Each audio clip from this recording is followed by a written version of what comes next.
Call the meeting to order. Start with roll call. All right, Tom Tester. Here. Scott Holwick. Here. Roger Lang. Here. Renee Davis. Here. Dan Wolford. Here. Ken Houston. Here. Wes Lowry. Here. Kevin Bowden. Here. Hope Bartlett. Here. Alex Merkline. Here. Chris Huffer. Here. Bryce Hadley. Here. Miles Churchill. Here. And Chelsea, what's your last name? Wilson. All right, Chelsea Wilson. And Heather McIntyre is here. I don't see Councilmember Martin yet, but Chair, you have a quorum. Okay, thank you. Let's approve previous month's minutes. Anybody have any questions or comments about last month's minutes? Have a motion to approve? So moved. Second. All right, all in favor, say aye. Aye. Okay. Kevin, you give us a status of the water? Sure. Flow at the St. Ring this morning at Lions Gauge was 19.7 CFS. The 125-year historic average is approximately 14.5 CFS for this date. The call on the St. Ring this morning was Rockin' Creek Ranch. Like number 4. Which has a priority date of 12/19/2001 and an admin number of 55505. So way down there. But anyway, currently there are no calls on the South Platte. Ralph Price Reservoir, Button Rock Reserve is in a elevation of 6389.5, which is approximately 10.5 feet down, or 13,977 acre feet. This is about 2,200 acre feet from full. Union Reservoir is currently at a gauge height of 23.8 or 9,873 acre feet, which is down approximately 2,895 acre feet from full. Select St. Ring Basin storage reservoirs at the end of December were at 75% of full. This time last year, the St. Ring Basin reservoirs were at 69% full. So we're doing a little bit better than last year. In terms of snowpack level, the Colorado River headwaters is currently at 95% of average. And the St. Ring right now is at 81% average. So it took a little dip on the St. Ring, but hopefully we can make that up in the next couple of weeks. Questions for Kevin? Let's go. It's empty. That's the short answer. I'm assuming it was for maintenance purposes. Yeah, we have a hole in the bottom of the spillway tube in the outlet, and we had to bring it all the way down. Basically, we had to pull it all the way down to the bottom, and we're currently working on a fix for that. So hopefully within the next couple of months we'll get it repaired and put some water back in. Yeah, it says it has to be. I figured that's what it was. Yeah, I've had a few calls. Okay. Any point from item you heard? Any agenda revision? I just wanted to note, we received the annual sustainability and climate action report, just for the board's information. I'll pass that out at the end of the meeting, and then if the board actually wants a presentation by the sustainability group, you can let us know and we'll invite to a future meeting. I just want to put on the record that I'll hand out that report at the end of the meeting. Anything else? That's all I have. Wes? No development? Not this month. All right. Items from the staff. And you're gonna talk about Lower Colorado. Yeah, I wanted to, I've got a quick PowerPoint here for you to take a look at. Two things going on the Lower Colorado River. The first is we attended the City Council's retreat. They had asked for a presentation on the Colorado River and what its potential impacts might be on Longmont's future water supply.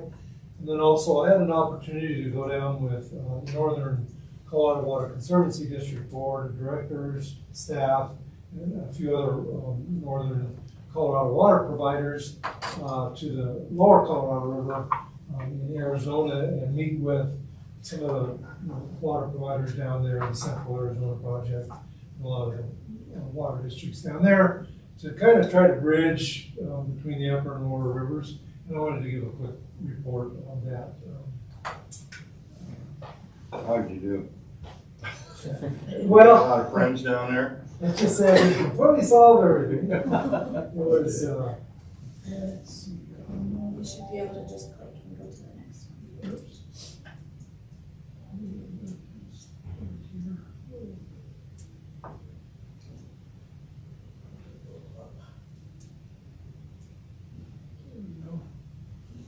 Okay, and so I'm just gonna go real quickly. I think Water Board pretty much knows all this and has seen it all, but I want to let you know what we talked to council about.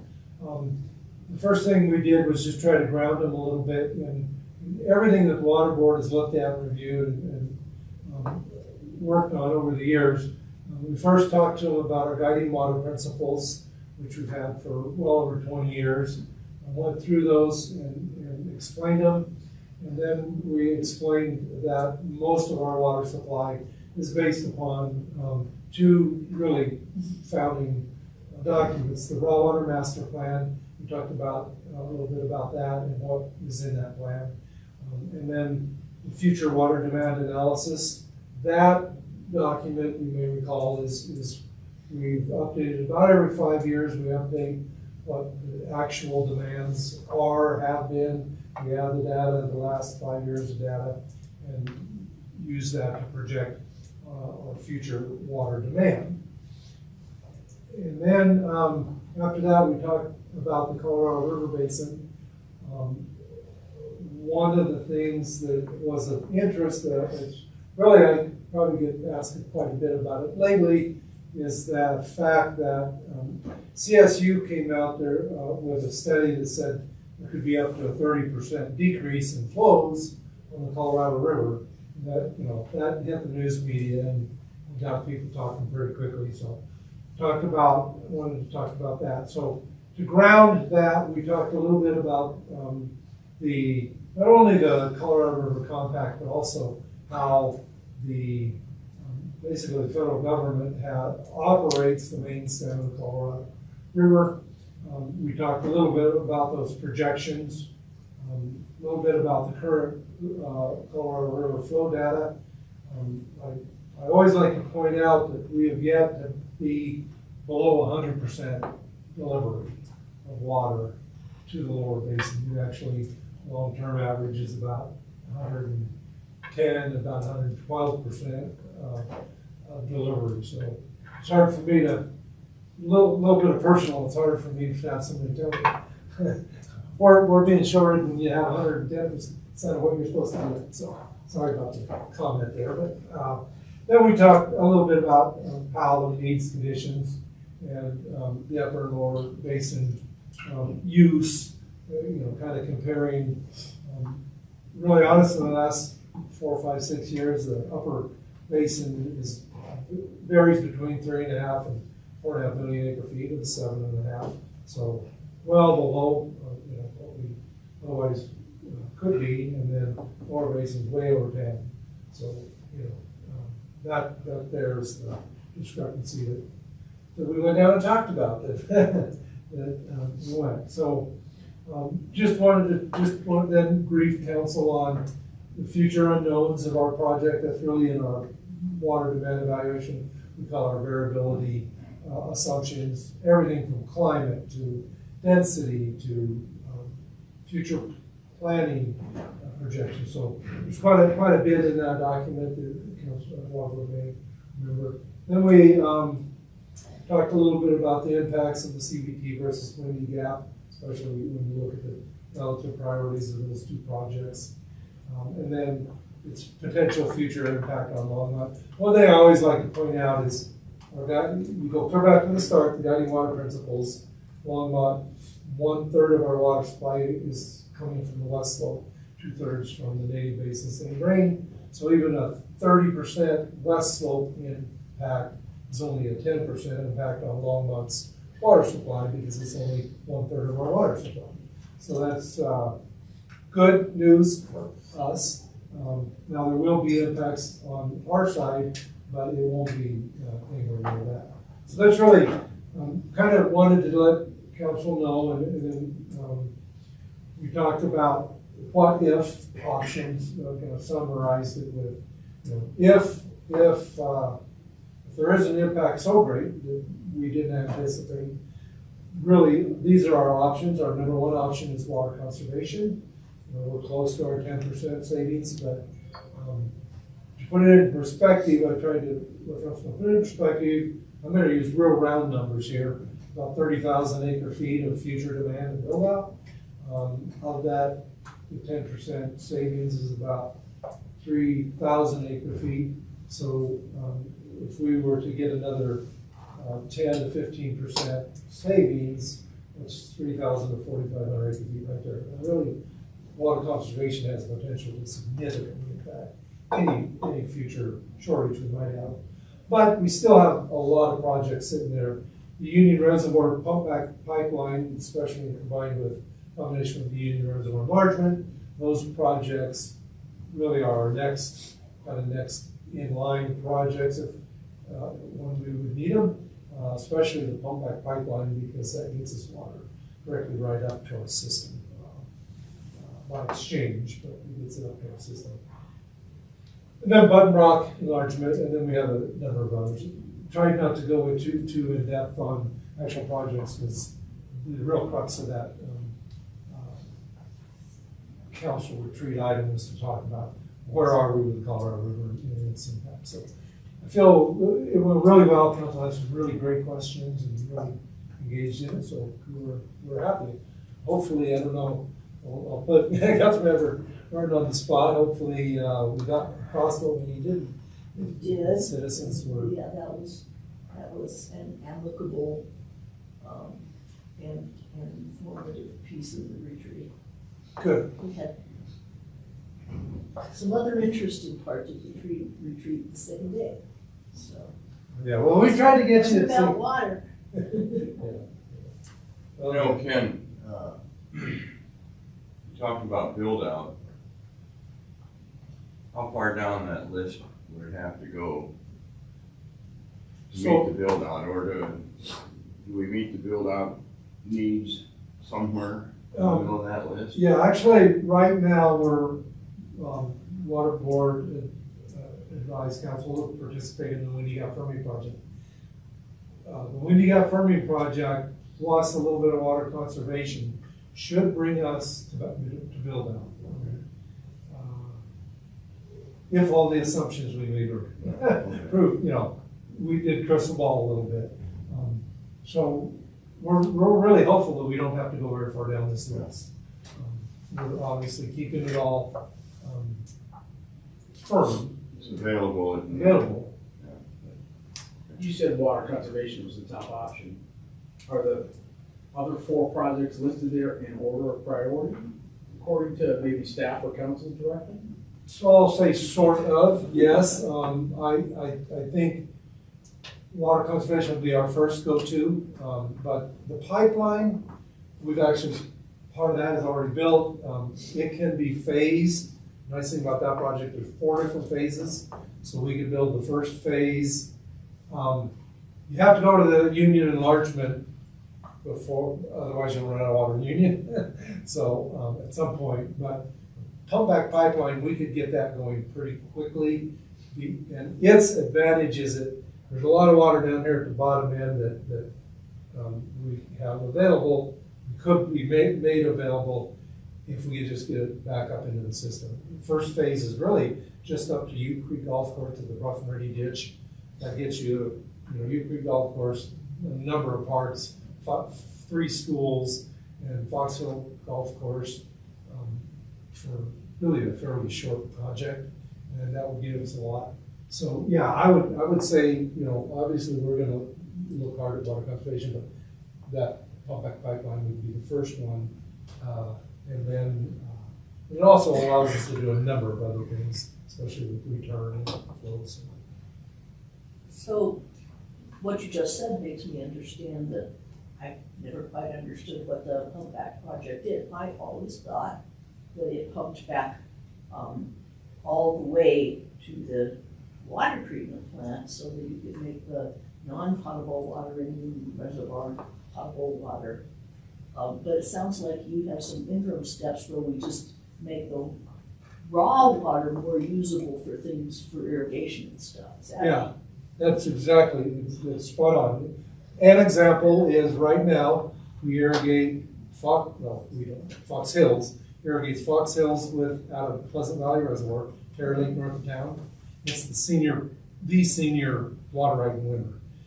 And also it irrigates U Creek, it irrigates a number of parks and 3 schools, So you got a lot of irrigation going on coming out of Pleasant Valley. We previously changed Pleasant Valley up to Button Rock, so we can take that water in the winter into our treatment plants, but now you want to irrigate. You got a lot of land to irrigate, so then we would use the pipeline to irrigate. So that'd be phase 1. Second phase would take it up to the east side of Longmont, Lake McIntosh, and then you have that water available 2 huge ways, the Oligarchy Ditch and all of the parks on about the north half, almost 2/3 of Longmont. All of that is available, but we could also move it on up to like the Highland Ditch or Rough and Ready, so we could put water in their ditch and take a like amount of water. And so that'd be the second phase. That opens up a whole bunch more water availability. The third would be to take it up to Birch Lake and get more, you get just a little bit more capacity there. Then the fourth phase is clear the plants. Highly unlikely we'd ever take it that far. I think there's enough exchange capacity between here and there to use that. Would you do some of those initial steps before you would even do an enlargement? We'd do at least the first phase. Yeah, I think there's enough water. We have to keep it in, and don't let Chelsea hear this after a reservoir. It's going to be lower levels in Union Reservoir. So, so that does have an impact on the recreation area. Yeah, we would utilize more water out of Union Reservoir, but we'd also utilize the St. Vrain Creek Pump Station number 1, which pumps out of the St. Vrain Creek just downstream of Main Street, and we exchange water that comes out of the wastewater plant, put that up there. But also, we have a lot of lower ditches that after the 4th of July, we can't move up to Button Rock because they're on return flow. And that's everything from North 75th down. And so all those ditches currently, the only use we can make of them is in the St. Vrain Creek. But if we could put those into that pump back pipe, or the St. Vrain Pump Station number 1, by wastewater plant, pump it up to Union, and move it up to the parks, it opens up a whole other avenue for all of those water lines. We just did change a bunch of bonus ditch water, Costco. all the land that was irrigated under what is now Costco, that water is now available to us. But again, it's clear down here. We do use it for return flows. We do use it for exchanges. So we have and will use it, but it just makes the availability of that use much better. So yeah, that's sort of in the order, but not exactly. And this is not going to mean anything to anybody but me probably, but do you have like kilowatt energy consumption for the planned pumps available? I don't, no. Does somebody, if the project is partially planned or anything? I would have to pull that information out. I mean, obviously we do on the St. Vrain Creek Pump Station number 2 because it's built and we've been using it. Ooh. So, I would. I'll send you a note saying I would like to have this. Okay. And I would be curious to hear that too, so. Oh, good, then I don't have to send a note, it can go in minutes and then I'll do it till the next time. No problem, yeah, we can pull that information out. sorry, but yeah, it'd be nice to know, because the desirability of projects, I've always kind of twitched when I see the pump back part of it, I'm like, whoa, what's that energy load? Yeah. Yeah, but I think it would be lower treated water, which is also an energy savings too, right? It'd be a raw water, so there's a good energy savings there. Well, that's right, not only that, if we consume that energy, when we have that energy, then it's energy that we can curtail when we need to, giving us a better deal with Flat River. Especially the pump station too. Yeah, which is already there, and I hadn't thought of. Well, it diverts out of the creek into a large spent gravel pit. And so we have up to 72 hours. We can always divert into the pond, and then we can pump When we should. when we should. Yes, and that's a much better way. So yeah, that's already set up. Easily doable. Great. So anyway, that was our presentation. Just wanted to do that. And then the second half, I just wanted to report back real briefly on our trip down to Arizona. Obviously, didn't solve anything, but for me personally, after having done this and then come back, for years and before I went down there, I was, darn it, those lower basin people need to get their act together and quit using so much water because they way exceed their allocation, and I was pretty strong about that. And, now that I've done the tour, I still feel that. So it didn't change any, but I have a little more empathy for them. I have more understanding of what their challenges are. It's very difficult for the lower basin because they have developed well over 100 years on storage, and they don't know what drought doesn't mean anything to them down there because they've always had huge storage buckets. Up here, prior appropriation, hey, your ditch gets called out, your ditch gets called out. It's normal for us to have a ditch get called out, but that doesn't happen in the lower basin. And there are some big challenges there. So when I went down there, we flew into Phoenix to meet everybody, and it turns out there. So a little bit more rock there than I would like. I don't know, the heat island effect's got to be interesting in Phoenix. It's either asphalt, rooftop, or rock. So, yeah, that's interesting. So just to kind of, because what I'm going to talk about is, if you don't know exactly kind of the map, we flew into Phoenix, we met here. Our first day was, so just this area, the Gila River starts in Arizona and goes clear through, New Mexico, goes clear through the south side of Arizona, all the way through here. So you've probably heard this area around Phoenix called the Valley of the Sun. It really, literally is this big, huge valley that was the Gila River years ago. The Gila River comes down through here, up past Phoenix, and comes all the way down. And I say Gila River, there is no river there. Even east of Phoenix, there is no river. I'm sure it flows it sometimes if there's ever a rainstorm, although they thanked us for bringing water to them because in the 3 days, a couple days before, and then one day we were there, they got 2.5 inches of moisture, which is their average yearly precipitation. So we got an entire year precipitation in the 3 days we were here. So the picture's actually probably wetter than you imagine. And this map's a little deceiving because for some reason they showed this whole southwest area of Arizona in green. California drop off. There's no green there. So but anyway, we went from Phoenix, went all the way down here to Yuma to look at the interesting part of the systems out there is the southern southeastern part, especially around Yuma is all pre-compact ditch water.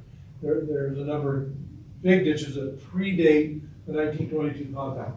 The north, up around Phoenix and up in that area, there's a lot of native water from coming out of the hills or from Flagstaff and east, but their main supply is Lake Havasu up here and the Central Arizona project. So basically we were down here in the Yuma area, then we were up here on the Central Arizona project, and then went east into the Gila Indian Reservation to look at some of the issues there.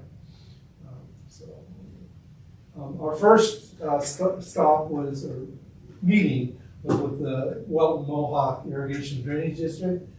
That, very interesting. This is the actual canal. Now, again, this is compact water. And the two ditches main ditches out around the Yuma, Arizona area.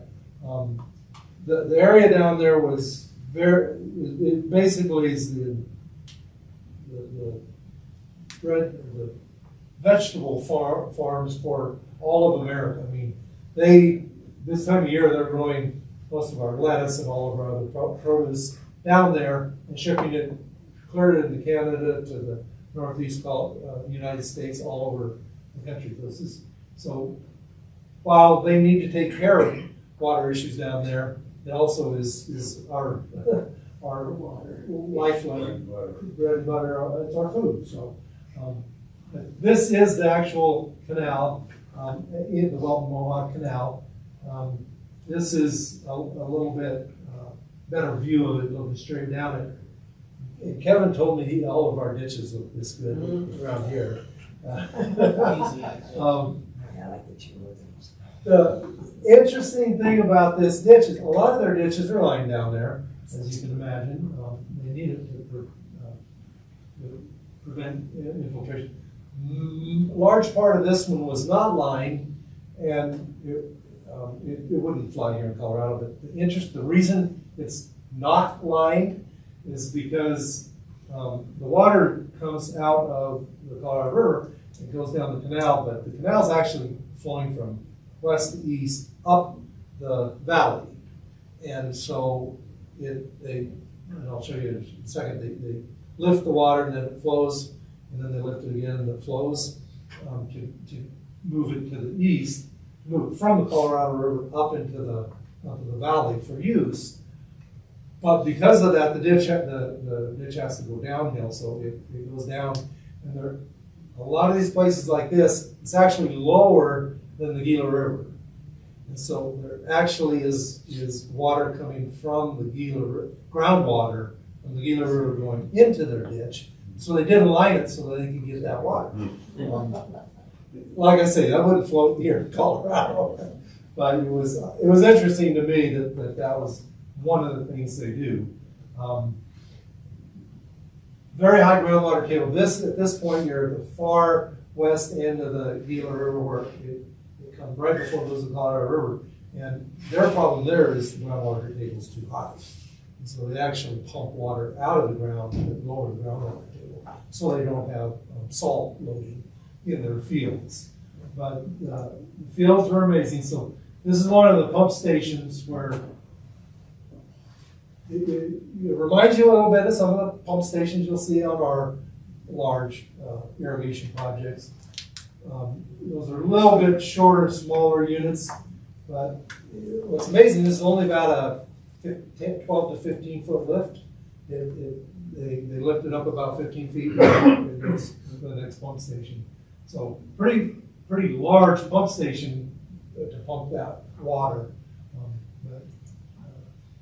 Then it's just a broccoli field that they were actively harvesting. You can see manual labor going on. Amazing. One thing I learned about these fields is that they can't have, because they're produce, they can't have anything contaminating it, because basically it's picked, processed, and chipped, and people eat it. So they actually have inspectors that go out and put little flags They look if there's a coyote or any print of any animal, they flag that, and they can't harvest the produce for like 10 or 15 feet around that. And so the edge of a lot of the fields, you would see the rest of the field was harvested and they weren't. But something What do they do with it? They just let it, they don't use it for anything. They can't use it for anything. They just, they have to, you know, they're processing it. Most of their fields are farmed 3 times a year. So they're growing it. The entire process, I got lucky enough to sit to one of the farmers as we were going down there, and he kind of told me a bunch of the stuff they do, and it's amazing that he says, I'm not a farmer, I'm a grower, because they grow the crop, but once they've grown it, then they turn it over to the shipper, and it's not their crop anymore. The shipper owns the crop in the field, harvests it, transports it to the processing, and ships it to all over the country. So they really, all they do is farm. This is one of the plants. So after we met with 2 or 3 different irrigation groups and talked to them, on the way back we got an opportunity to tour a plant. This particular one, you can see different types of lettuce going up here. You see, here in the back, the orange is carrots, where they mix it in there. But this plant is, the products come in, it's washed. These are centrifugal spinners that basically takes the moisture. You have to take the moisture to below what it was picked at, otherwise it won't keep to be shipped. Comes in here, goes up these conveyors, and then is put into plants. It was amazing to me. This particular plant, what you're looking at right now, processes about 500,000 pounds of lettuce a day. And there's like, he said, there's like 20 of these plants in the humid area, and they package enough produce there in the humid area all winter long that they send out a fully loaded semi, completely full, every 19 seconds, 24 hours a day. Just amazing, the product that leaves just this area. So what it does is lets you understand how important that, you know, it's not as easy as just say, hey, let's shut all this down. You know, it's our, you know, it is us. So then we got a chance to sit down with the Central Arizona Project folks and talk to them and see what they were doing. The amazing thing to me, I guess I should have known this, I didn't know this, but of the Arizona's allocation of Colorado River water, California got the biggest, about 4.5 million acre feet, or 7.5 million. Arizona, Nevada, they didn't luck out, they only got 200,000 acre feet. But Arizona got about a little over 3 million acre feet of the 7.5. But over 40, I can't remember the exact number, about 45% of Arizona's allocation actually goes to the various Indian reservations. So I'll call it the rest of Arizona only has about 55% of their allocation to work with. A lot of reasons behind that, I won't bore you with those details, but one of the areas we're able to go to is it's called Lake Pleasant, and if you think of it's just north of the Phoenix area, and this is where I did get a little jealous. The dam on this thing isn't much bigger than the dam we're building up in Chimney Hollow right now for 100,000 acre reservoir, about the same size as the dam. That's 850,000 acre feet.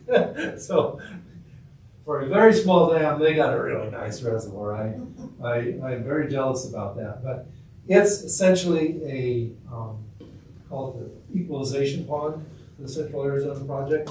They pump when the power because they have huge ones. They pump on the power, based on power and a number of other factors, but it gets pumped into Lake Pleasant, which is by Phoenix, and then for the rest of the system is delivered out of there. This is, the day we were there, you can see, this is looking north, basically Phoenix is up in the mountains here. Or not Phoenix, it's Flagstaff. Yeah. It's up in the mountains above here. You can see that we actually have pretty good snow packed up there. Shut down I-10 for like 3 days. So, again, that was interesting. After we visited Central Arizona Park, then we went and met with Gila Indian Reservation and folks there. They're doing, this is the Gila River after they got an entire year's worth of moisture. So it kind of interesting. I wasn't aware of this. Again, Fishing's not very good. great to learn this. The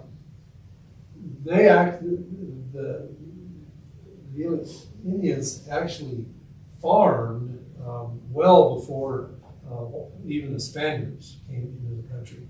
And so over the years, the irrigation in eastern Arizona and western New Mexico dried up the Gila River well before them, and they basically ran out of water. So they then started, had to go on pumps.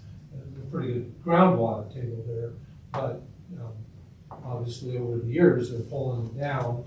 And so a lot of the water they're using and getting is going to a groundwater recharge.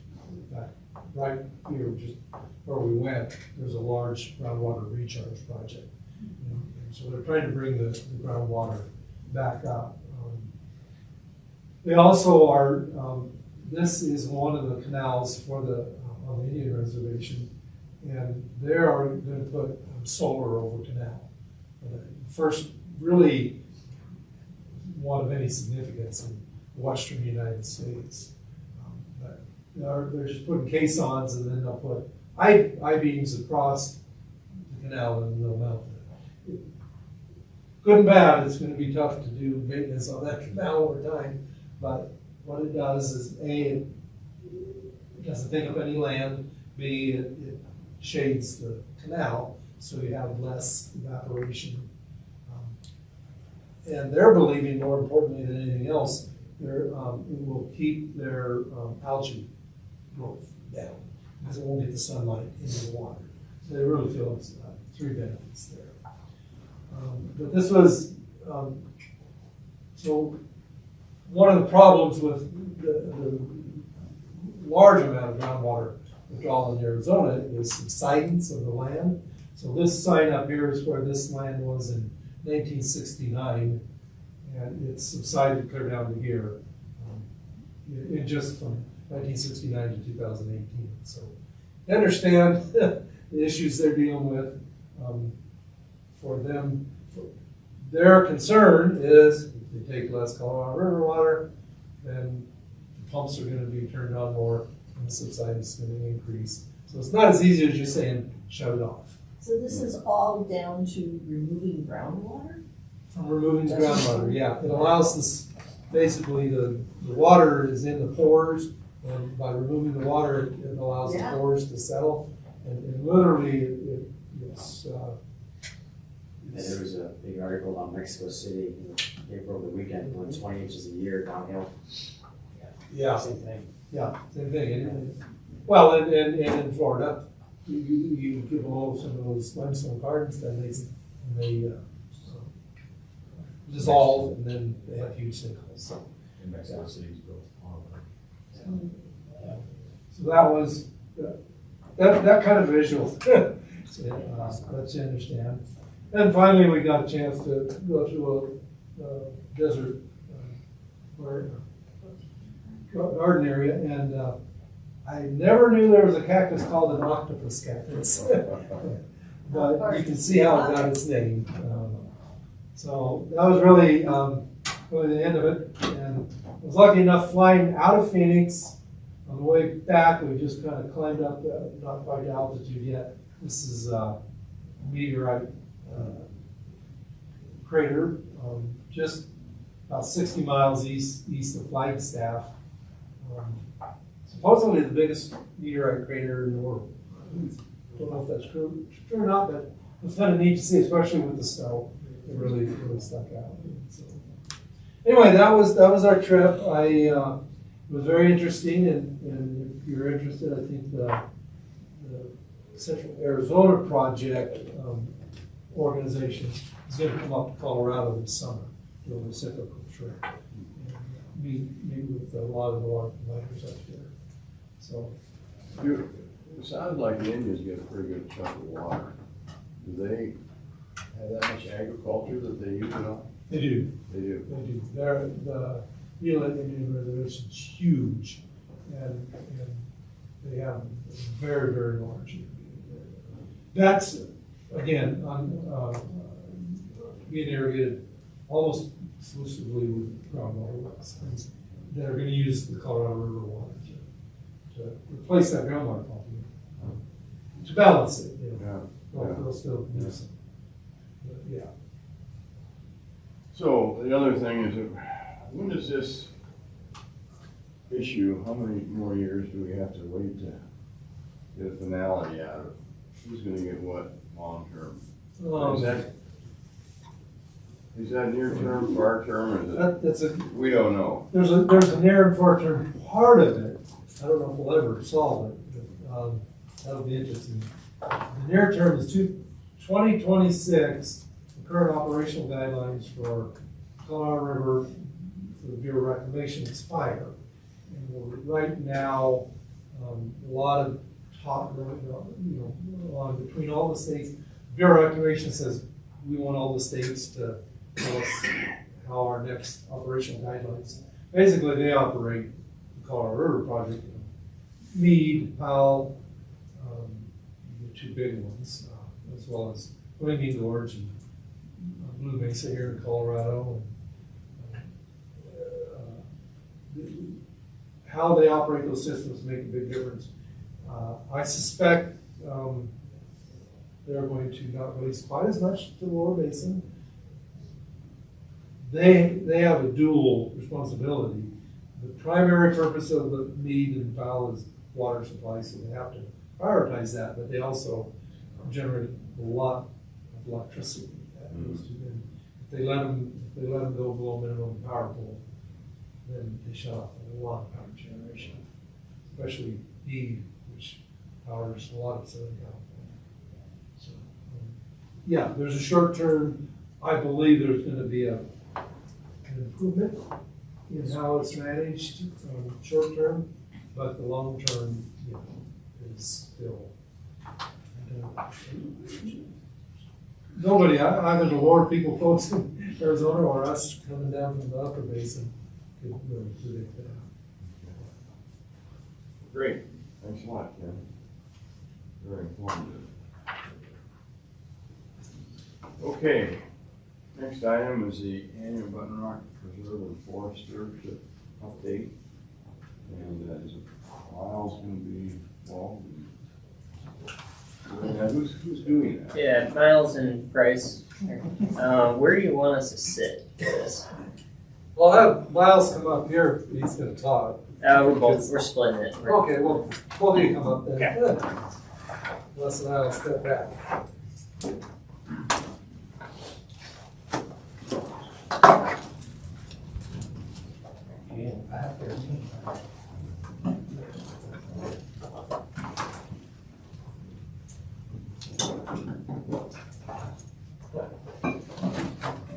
Hey everybody, I've met all of you at some point in the recent past. A lot of you have done a recent tour up at Button Rock. It's good to see you again. My name's Bryce Hadley. I'm the Senior Watershed Ranger for Longmont, and this is Miles Churchill. I'm the other full-time ranger at the Button Rock.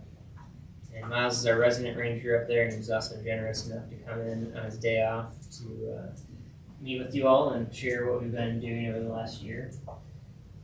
We always enjoy this opportunity to update you all on what's going on at Button Rock, what we've accomplished in the past year in terms of supporting water resources and protecting our forested watershed, and give you kind of a sneak peek at 2024.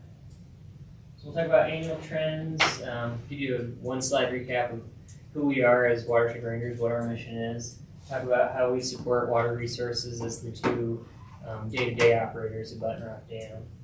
Talk about the recent Button Rock management plan that you all had a hand in vetting and reviewing of the 4-year public process. Talk about the implementation of that plan. Talk about some facilities projects that we completed in 2023. Talk about the scaling up of the forest stewardship program that we accomplished last year. Miles put together 2 slides of the top critters of 2023. We have some pretty fun stuff as always to share with you all.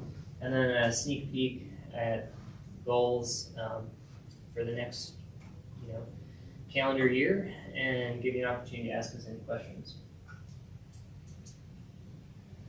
So trends in 2023, I've got some stats on my phone, so I'm not texting. I do have something to reference here. Overall, we saw decreased visitation relative to the past couple of years, 2018 through 2022. Our best kind of hypothesis for this is that it's related to post-pandemic trends in recreation, because we saw mirroring of kind of just decreased public lands recreation across multiple land systems in Colorado, including Boulder Canyon Parks and Open Space, which is our closest neighbor. We also had an unusually cool and stormy spring. I'd love to have that again, but maybe less flash flooding, that we think discouraged visitation, especially in May and June. And then, very notably, we changed our dog regulations in May 2023. That was anecdotally and kind of looking at the timeline associated with a pretty steep drop-off in visitation. So kind of by the numbers, 2023 was 61% slower than the heyday of the pandemic in 2020. 2020 we had what I would say was unsustainable levels of visitation. We had 71,000 visitors. In 2023 we saw 28,000. So looking at our peak month of visitation is always July. And in July 2020, compared to July 2023, we saw a 64% reduction. Again, that's mirrored with other park systems throughout the state. Annual visitation in 2023 was about a third lower than 2022. We think that was most likely related, again, to the rules, the regulation overhaul related to as part of the Button Rock management plan. So the end result of all this really is a more sustainable level of visitation to our watershed, at least from our perspective as the people tasked with safeguarding the natural resources up there and the water resources. It's lighter on our preserved infrastructure. And all that said, it's also worth noting that rangers are actually busier with enforcement related to the management plan, I'm sure, but our enforcement contacts over the last year were 75% higher than in 2022. So there's a kind of a trade-off when you overhaul regulations. There's a learning period. We took a phased approach to an educational approach to rolling out regulations changes. Now we've kind of advanced to stricter enforcement. Now that we have signage and online material and everything in place to help people become informed of the regulations before they visit. We're still educationally spirited, but I just want to put in there that we are actually busier, even with fewer people, in that enforcement piece of our job. Other trends from the last year included scaling up of the forest stewardship program due to an infusion of large grants that I'll talk about in more detail. And catching up finally on a multi-year maintenance backlog to more sustainably and professionally manage our built infrastructure up there and protect it from wildfire. So you compared everything to the pandemic 2020. What did your enforcement contacts look like in 23 compared to 2020? I would guess that they're still higher because in 2020, Miles was alone up there as a sole seasonal ranger until October when I was hired. So the data would be hard to compare since we had now we were working on hard copy paper logs, and it was literally one ranger, and then police and kind of ad hoc team of natural resources staff up there. So there's not as easy of a number to look at. Anecdotally, having been a ranger in 2020, both in Pickens County and then finishing out my year in Longmont, it was crazy. So I'm sure if we had the same system in place that we have now, it would have been much higher. I mean, we saw just all sorts of crazy things in 2020 across the public land systems in Colorado. But kind of post-pandemic, 2021, 2022, compared to that, we were much higher in 2023 in terms of contacts with the public about violating regulations, and it was predominantly dog-related.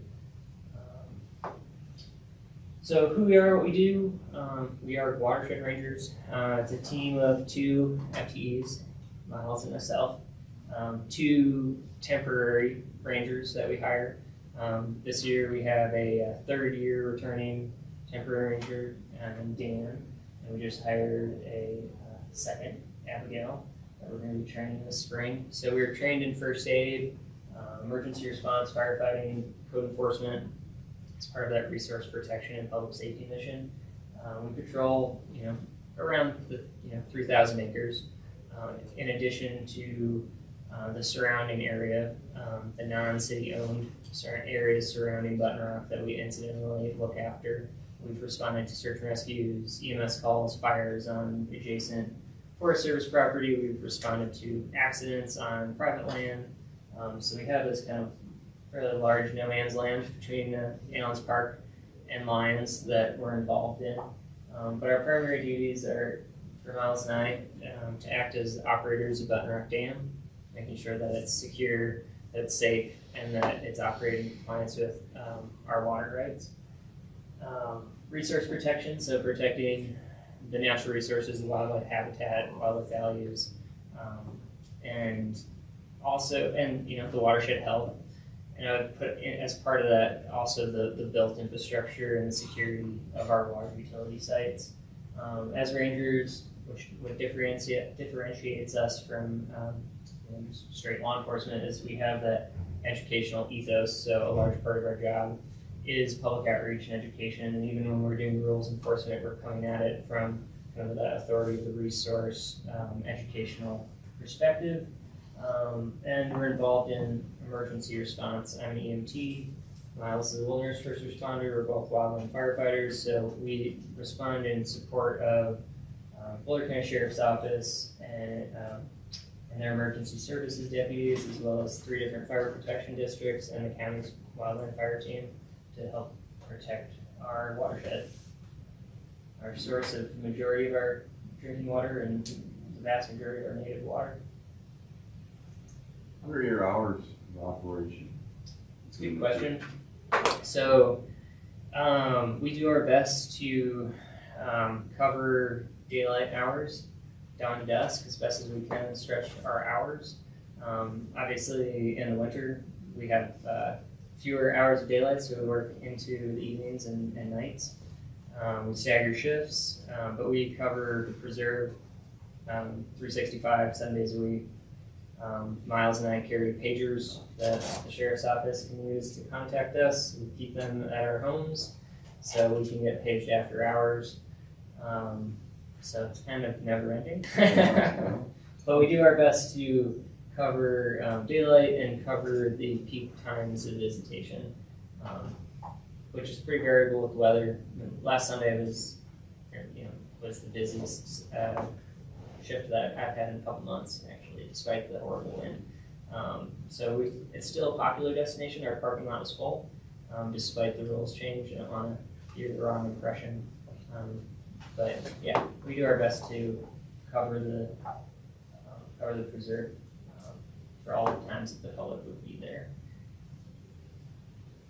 In terms of that research protection enforcement bit, why I wear my costume every day and have the body camera and the radio and all of the Batman belt, is that making that compliance piece of making sure that the public who visit our watershed are in compliance with Longmont Municipal Code, that they're compliant with state law and other things that we help to look after in coordination with the Colorado Parks and Wildlife and the Sheriff's Office. We had over 900 enforcement contacts last year at Button Rock. An enforcement contact is anytime that I talk to a member of the public about a rules violation. We have a way of tracking it with mobile devices where we drop a pin, we say what it was about, and what enforcement action was taken. So we have very reliable data. Additionally, now at the guidance of the city attorney's office, all full-time staff at the ranger program are also wearing body cameras. So we have a lot of data. So over 900 enforcement contacts out of about 3,000 contacts for the ranger division overall. So we are part of that ranger division that covers everything from Union through our dozens of urban parks out to McCall Lake and up to Button Rock. Overall, we average only about 3% of our enforcement contacts resulting in a ticket. That we're really good at educating people and getting compliance voluntarily, which is great. So, big change from 2020. We only wrote 8 parking tickets. I think there were some days where we wrote a dozen in a shift. So our parking issues have largely been resolved between signage and a massive decrease in motor vehicle traffic. We wrote 5 summonses last year. I think we've already written more than that in 2024. I believe that 4 of those were probably for dogs. One of them was for someone riding a dirt bike. That mile was actually caught by boat. We checked 286 fishing permits and fishing licenses. Yes, as I was alluding to, most common violation was dogs in a prohibited area, which wasn't a rule until May 15th, 2023. We issued 135 warnings or tickets. That'd probably be 131 warnings and 4 tickets. Compliance increased over time following May 2023 rule change. With our nearly 300 permit checks, fishing licenses, we found very high compliance with fishing regulations. Generally speaking, our anglers are awesome and very friendly and very, definitely have that desire to do the right thing. We raised $10,500 through the Ralph Price Fishing Permit Program, which controls access to the stocked waters between the inlet weir and the dam itself, Button Rock Dam, for the fishing season, May 1st through Halloween. So that money goes back into management and primarily funding temporary ranger staff.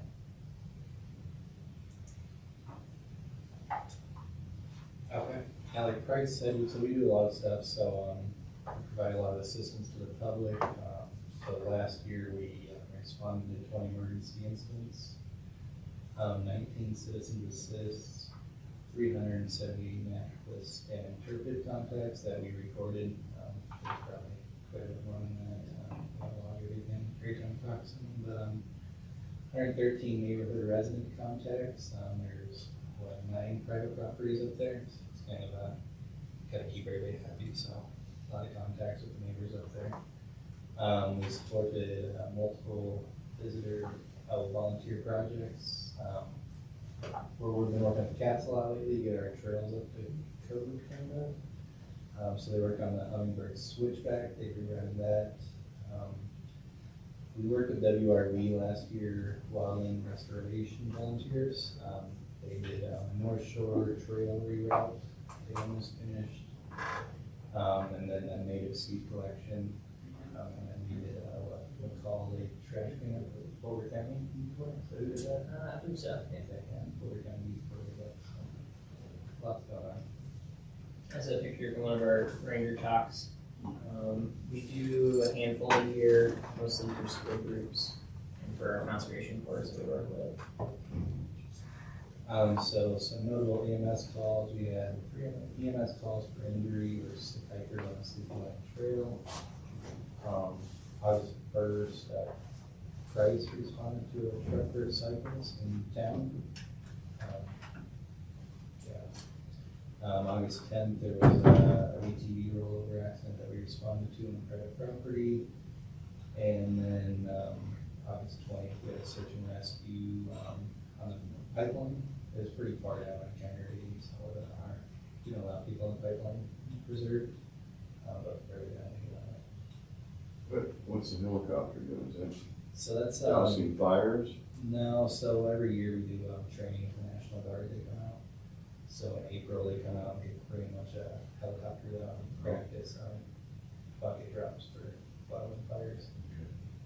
April, they're coming this year? Yep, yeah, I just had a meeting with the Army National Guard, getting some dates on the calendar. So we have a MOU with the National Guard and the Department of Fire Prevention, state of Colorado, that allows them to do this training that basically cross-trains and certifies National Guard pilots as aerial wildland firefighters so that the state's National Guard can be deployed on wildland fires in Colorado. Well, I guess nationally, but it would be primarily, I would expect, here in Colorado.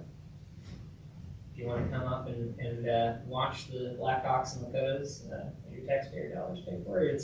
It's you can stand right there and watch them. They have a 2-week window in April, so it starts about the 10th. And they have days kind of scattered around from there, and it's largely weather dependent. Hopefully, we'll be getting snow still in April, like we did this photo. So we also support water resource management. We do the daily reservoir elevation measurements, put the logs online, daily security patrols, monthly dam safety inspections. So the first of the month we do safety checks for the tunnel and all that. And then in the spring, summer, fall, we do raw water releases. So we coordinate Wes and Shara do the releases on the dam too. So 2024 emergency action plan for the dam was prepared. Participating in the dam safety inspection with the state of Colorado, so it's one every year. Do the same dam safety inspection, and then we support electrical upgrades of our dam control house. Yeah, so that's this. We need to do that. So the rules change that Bryce was talking about earlier. The management plan, April 2023, the plan was accepted by council. May 2023, the new rules were adopted at the preserve. The biggest one is the dog ban for us, pretty much. That changed a lot. Then we closed off the west side of the preserve for wildlife habitat, but that's actually pretty good. So Rangers implemented management plan actions. We installed bilingual universal symbol and signs, so ones that there in the picture. You got like 4 signs at the front, new rules. It's a bunch of signs. People still don't see them, but they are everywhere.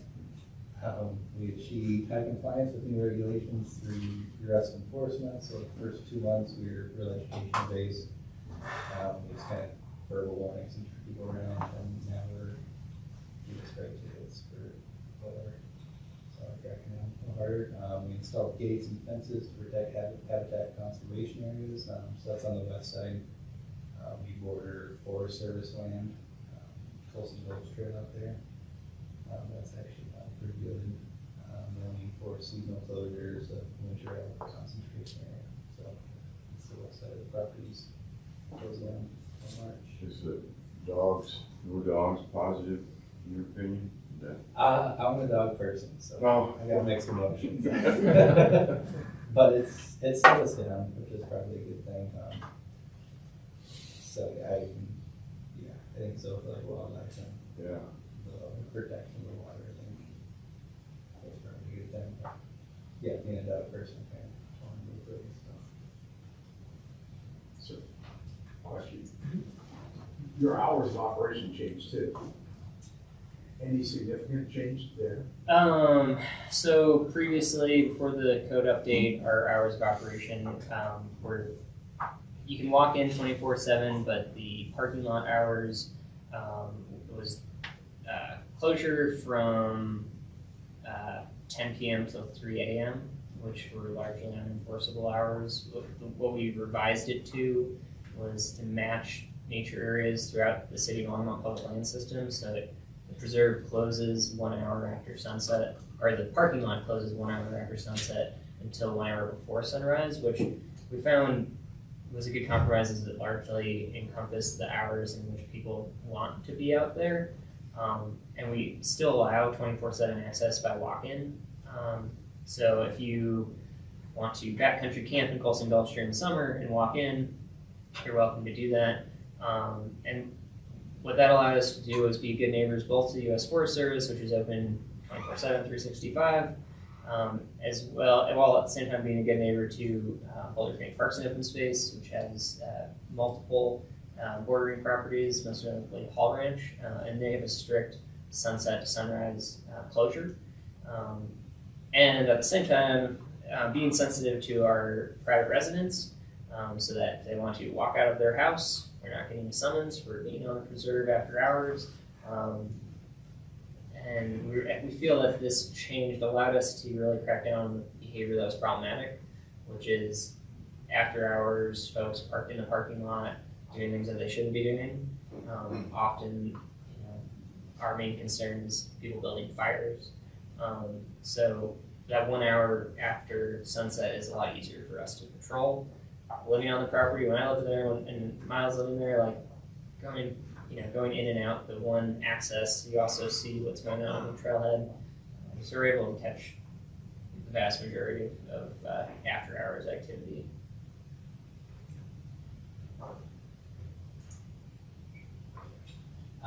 So this year or last year, we protected preserve buildings from wildfires. So every facility up there that the city owns now has fiber cement siding. The station has a metal roof. The garage, we'll probably do that too next. It was in pretty good shape, so we haven't done that yet. So we also certified all buildings with Boulder County wildfire partners. Improve defensible space and evacuation routes. So we work a lot with Larimer County Conservation Corps. Kind of do a lot of forestry work around the facilities. And then we addressed our electrical wiring issues at the station and the garage and the truck there. It does, it's a big improvement. It's been, in addition to management plan and facilities projects, a big part of what we did last year, especially my position, was focused on scaling up the forest stewardship program, which exists to help protect our raw water watershed from wildfire. The primary mechanism that we have, or tool that we have for achieving that, is selective thinning, informed by state and national best practices. We logged 880 hours of staff time this year, treated more acreage than we ever have in the past, in large part due to the fact that we were able to leverage approximately $900,000 in grant funding. So we treated 209 acres and purchased forestry equipment with that money and helped offset expenses. We generated $55,000 in revenue from biomass that we essentially sold to Boulder County for use in their biomass heat plants at the transportation and open space complex near our airport and at their jail, as part of our thing. This availability of funding reflects the growing emphasis nationally and in the state of Colorado on forest health and fire prevention. Governor Polis, as well as other leaders, have made available a large amount of money.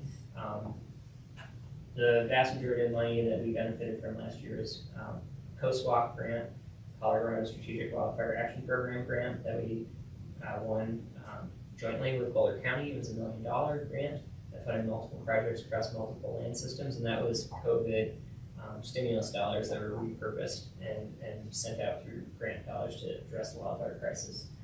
So we did a variety of scaled projects. We also distributed 62 cords of free firewood to the public behind the Nelson Flanders water treatment plant. Thanks to the plant operators for allowing us to do that. We distributed all that wood in 11 days and rehabbed the site all in 11 days. So here's a snapshot of the Antelope Park project. You can see that's a mechanical treatment. And then on the small scale end, you can see the walk deck there behind Nelson Flanders, 62 cords that we distributed. So we used a variety of treatment methods, from hand felling and piling, slash for burning, to mastication, chipping, and everything in between. We had largely very, very positive feedback from the public and very few negative interactions with visitors, even while this work was actively going on near places like Sleepy Line Trail. How do they know? Of the runs wood, did the word just get out, or? Oh, for the wood that we, Yeah, yeah, word of mouth, like Foothills Canyon, word of mouth. I mean, I think like Pinewood Springs, Lions, some guy came over from Empire out, because we'd go out and check their permits to make sure that they were the people who they said they were when they were getting the firewood. We just periodically check, and it was kind of people from all over. As locally as directly across the street from Nelson Flanders, guy came over with his tractor and took a lot of wood. So as part of the forest stewardship program, we were able to create 20 forestry-related jobs last year for youth.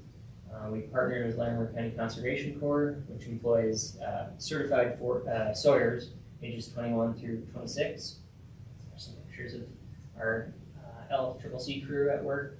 And we partnered with Boulder County Youth Corps, and they sent us our Longmont crew, so they're all Longmont teens, ages 14 to 17, so they got a really cool source tap sense of place out of that summer work. They did a really good job for us in really hard conditions, because they work a lot of days in cold, rainy weather. So Boulder County Youth Corps naturalized soils disturbed by machinery, like you saw in those photos, hand tools. They did a great job at preventing erosion and helping restore the understory.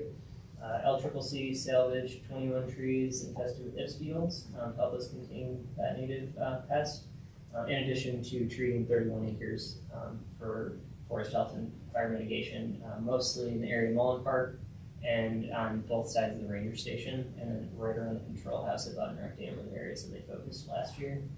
And then rangers, we worked with wildland restoration volunteers to collect native seeds on site and reseed in areas that were the most disturbed.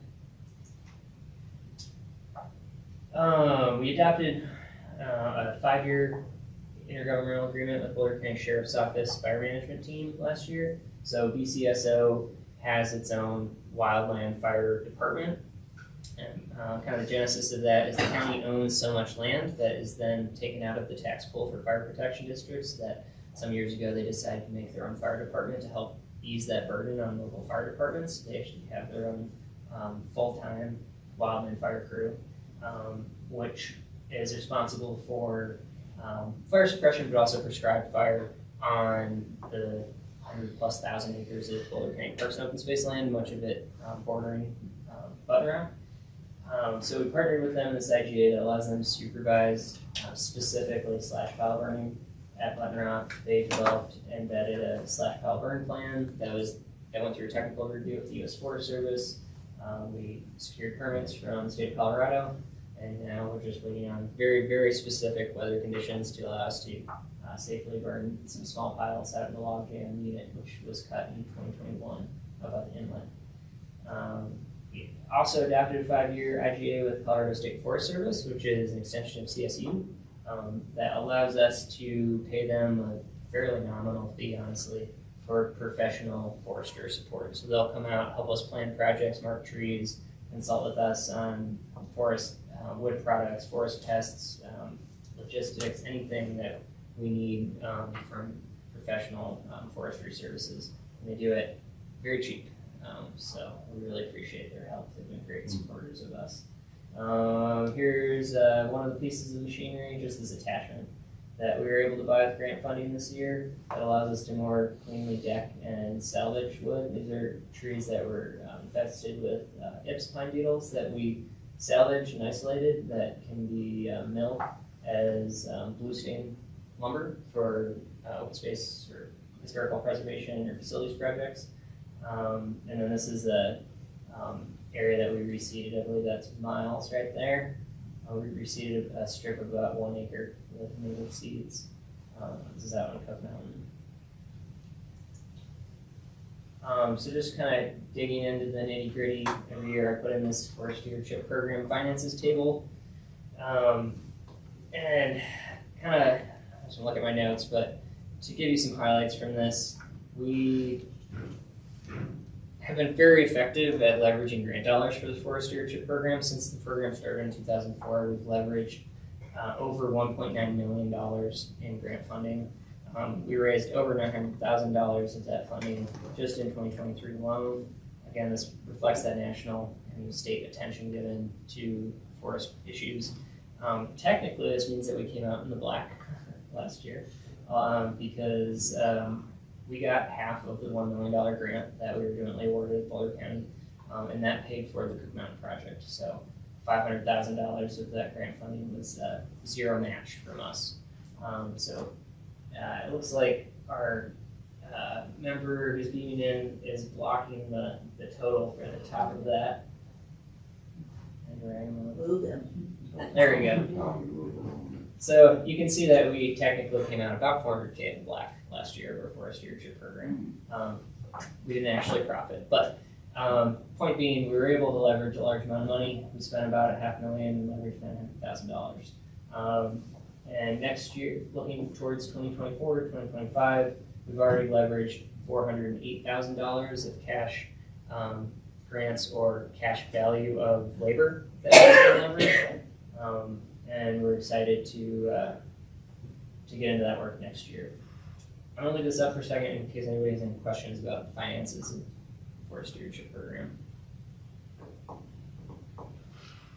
You can see we've come a long way since 2020 when we had to suspend everything from due to COVID-19. And we've continued to scale up and we're able to get that work done last year despite significant inflation and logistical problems related to flash flooding, having to rebuild roads multiple times throughout our project and have over a month of downtime for machinery due to wet soil. So it was a success despite really adverse conditions. Well, it's interesting that COVID repurposing money. I mean, I think it was use it or lose it, because I think the federal government was going to claw it back if the states didn't disperse it. So it seemed that the state of Colorado pushed that money out really fast. So last year, the largest project was it's called the St. Vrain Forest Health Project Phase 1, which was a joint project between Boulder County, and they were acting as the fiscal agent, City of Longmont, and our local NRCS Conservation District, Boulder Valley Longmont Conservation District, and it was multiple project sites across public, so both municipal, county, land, and private, through 3 different grant funding sources. We were able to put them all into one RFP, so we didn't compete against each other, and get one contractor to do all the work, which was good for them and really good for us, ultimately much more cost effective and logistically efficient. For us here at City, what that looked like is treatment in the orange areas. So you can see adjacent treatments on West Hall and East Hall Ranch on Boulder County, directly bordering our treatments at Antelope Park, which is the area of Sleepy Line Trail. And that was a furworm state grant funded project in part. That same project also helped to fund the North Shore project, which was focused on reducing wildfire risk directly adjacent to Ralph Price Reservoir. And then Cook Mountain was our large co-swap project. It was 132 acre unit. So we had a 24 acre, 22 acre, and 132 acre unit that we treated. Boulder County treated, I believe, a couple hundred acres on Hall Ranch. And then you can see in this far upper right, those parcels down in the Eagle Ridge neighborhood of Lyons was a public-private partnership using a federal grant to do fire mitigation work on private land that we didn't pay into, but we partnered with to be able to do a joint RFP. Boulder County was instrumental in pulling this off because they fronted all the dollars to do this, and we paid them back because we do not have any money to front beyond what we've allocated for each year. So the county allowed us to leverage far more grant dollars than we would have been able to touch on our own. So that was huge.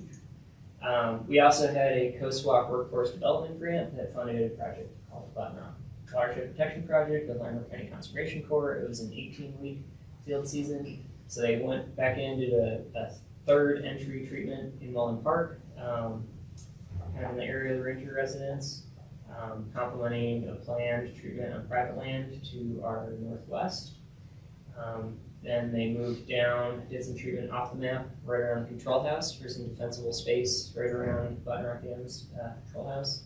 And then they spent the rest of the season focused on these two units, kind of wings on either side of the ranger station, looking at protecting infrastructure and the reservoir from fire risk. Okay. Any questions about wildlife or about forestry before we move on to wildlife? Pretty impressive amount of work. Yeah, it Really, was. It was a lot of work, and we definitely couldn't have done it without the partnership with Boulder County. They basically gave us one of their senior foresters, Scott Golden, for the entire field season. He was managing the whole Coast Walk project, but the vast amount of the acreage was on our property. So we basically got our own forester for the entire summer. We drive up and over from Hall Ranch and UTV every day, and you could go scout, sites at 4 a.m. or whatever he had to do in his schedule, and he was fantastic. Wildlife. So we found a deer that had been dead for like a day or so. So we threw a camera on it. Yeah, got this guy online. Kind of cool little fail-safe video. Just like a really good. Oh.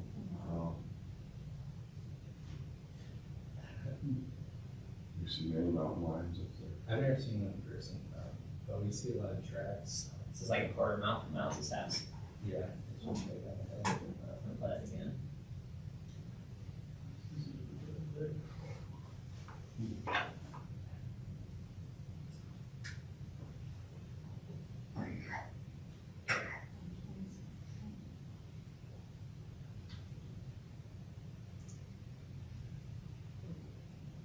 Then these are just some pictures we pulled from our wildlife camera. A lot of mule deer. We got we got some moose. We got a little moose couple down there in the middle, which is kind of cool. That's the first time I've caught a moose on anything. A lot of bear out west. All the bear pictures are from over by Colson Gulch, Cook Mountain, because it did. It's kind of in that area. Yeah, a lot of wildlife. Little coyote, couple been out there. A lot of the pictures are from the west side of the property. I think this kind of speaks to like anecdotally, rangers have seen more wildlife since the rule changed, dog rule changed and the visitation's gone down. I'd say definitely more like obvious wildlife sign. We had a mountain lion walk down the lower road, like the main road below City Line Trail cutoff at like 11 a.m. One ranger drove down the road, I drove up, and there were fresh, large tracks from a tom lion right off the road. Well, that's a positive. So I think it's just anecdotal, but good indicator that we're doing what we need to do up there. Sneak peek at next year, as I mentioned, we have already secured 3 grants and over $400,000 in value. Those grants include a Great Outdoors Colorado, which is a lot of dollars, Colorado Youth Corp Association grant, which will fund 8 weeks of labor by Longmont County Conservation Corps on the North St. Marine Watershed Protection Project, which is a treatment focused on protecting Longmont Reservoir, the most vulnerable piece of our raw water system up there. And that has a grant of $88,000. We also got another Coast Walk Workforce Development grant from the state of Colorado that will fund an additional 15 weeks by Longmont County Conservation Corps. It's a cash value of $220,000. We're going to split that between 2024 and 2025. So we'll hold down to about 7 weeks of that crew and partner with them again next year. We also recently received notification of award from Boulder County's new SFMG Strategic Fire Mitigation Grant, which was the 1A tax initiative 2 years ago. So those dollars are being dispersed now, and that will fund a contract treatment. It'll fund $100,000 reimbursement after the fact on it for a contract treatment on what I've called the Spill and Knoll project, which is the knoll between the Button Rock Dam crest, and the spillway. That's had some small kind of minor treatments, but it's a pretty accessible area year-round that gives us a good opportunity to treat reasonable slopes in the Longmont Reservoir watershed to limit the potential for catastrophic wildfire. We are actively hiring for a seasonal position, a temporary watershed forester or forestry technician, to help with this work. We have additional facilities improvements scheduled for this year, including demolition of a hazardous outbuilding that's near the Ranger residence, construction of a storage barn, that's a CIP project, to help protect a lot of this valuable equipment that we have up there that currently sits out in the elements and is vulnerable to vandalism. We have more workforce development partnerships. We're going to be partnering with Boulder County Youth Corps again, another Longmont team crew, and Longmont County Conservation Corps. We have more volunteer projects planned with CATS, which is a volunteer trail group for Fair Sleepy Line Trail, North Shore Trail, a couple other areas. And we're in discussion with Boulder climbing community on ways to partner with them to help improve these short trail accesses to the various climbing sites we have underground. Any questions?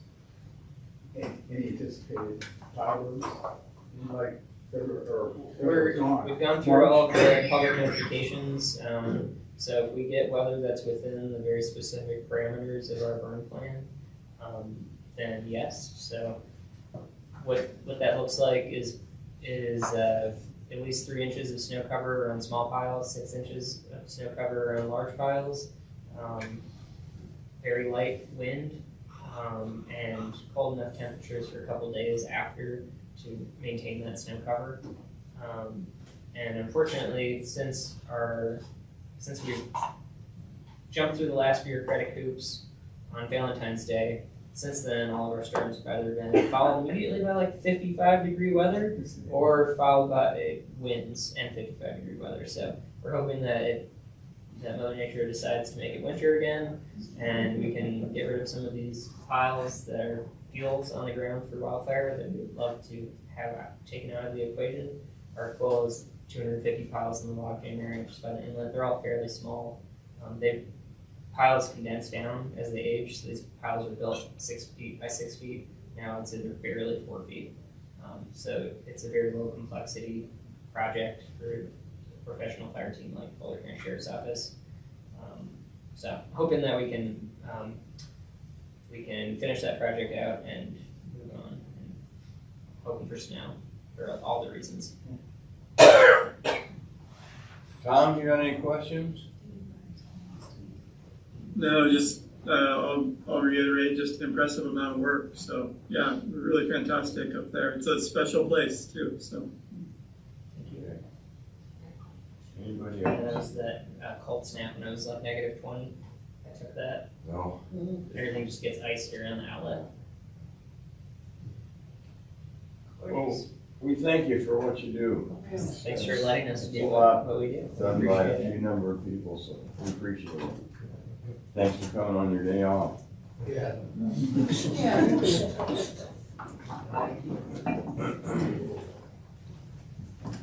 See it now, well.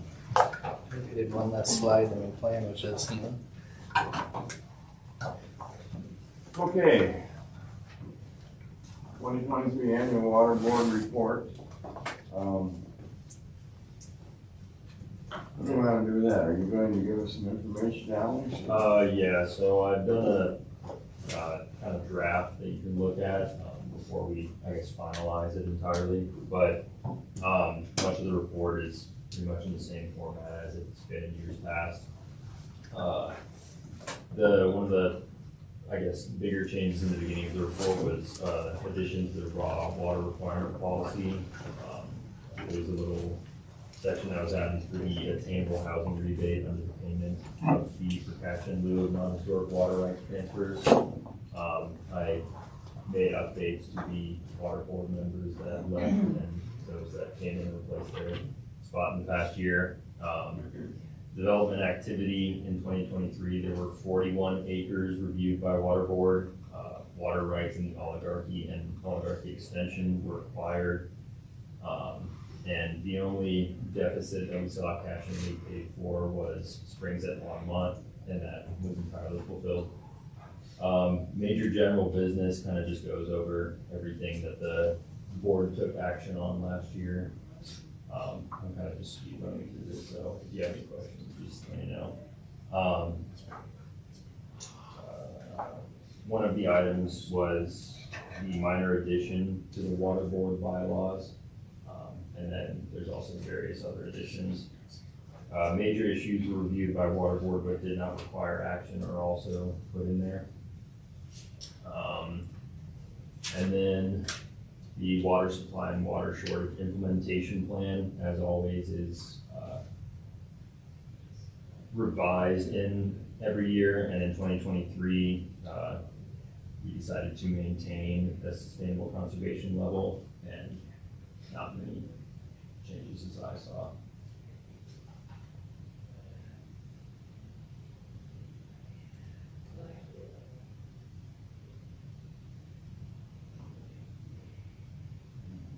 So if you have any suggestions or questions about the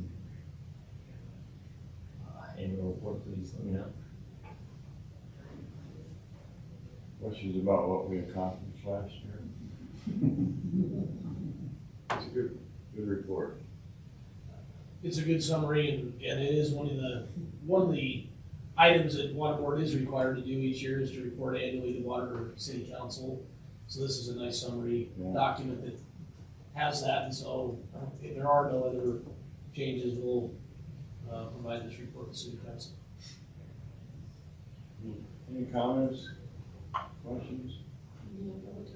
The only thing that I saw is it's obviously ordinance type stuff that needs to be updated. That, you know, there's like the director of the department title, that person hasn't been here for what, 3 years maybe now? You know, that's not our to do, but more of a city update that needs to deal with some of those issues. Do we want to approve the report? Is there a motion to approve the report? I'll move that we adopted and drafted. Second? Second. Okay. All in favor, say aye. Aye. Aye. Aye. Yeah. Yeah. All right. Very good. Last item, review major projects listed and items tentatively scheduled for future board meetings. Cash and lieu, are we ready to go with that in April? We have all the information you need? We'll see if we do. We'll be prepared to come with you what we do have in April. That's the plan. Okay. Not much. Yeah, it's a shift No. from March. Yeah, it's gonna be April because for a number, there's some staff and some water board members that, it falls on spring break and we're not gonna be available. So we're gonna need to move it to April. Okay. All right. Any other questions on the status report? What's coming up for us? Can I get clarification on something? Does that seem to suggest then that we will not have a water board meeting in March, or do you think it will get changed, or what? It'll, unless something requiring water board action comes up that we're unaware of at this point, it will just be, there won't be any meeting in March. Okay, thank you for that. I appreciate it. Marcia? You've been very quiet today. Everything all right It down there? happens once in a while. It's always nice to have you. Okay, anybody got anything else? Any good comments? All right, with that, I'll adjourn the meeting.